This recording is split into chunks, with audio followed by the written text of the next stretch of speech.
రాత్రి ఎదురు చూసే తూరుపేమో చుక్క చూపే కొల్లలేమో పరుగునొచ్చే దూతలేమో పొగడవచ్చే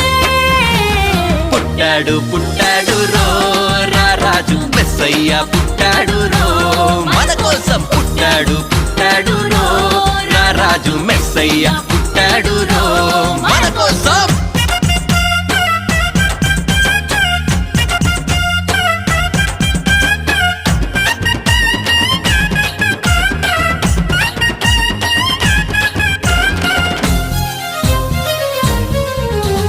పశుల పాకలో పరమాత్ముడు చల్లని చూపులోడు సక్కనోడు ఆకాశమంతా మనసున్నోడు నీ వెట్టి వాడవైనా నెట్టివేయడు పశుల పాకలో పరమాత్ముడు చల్లని చూపులోడు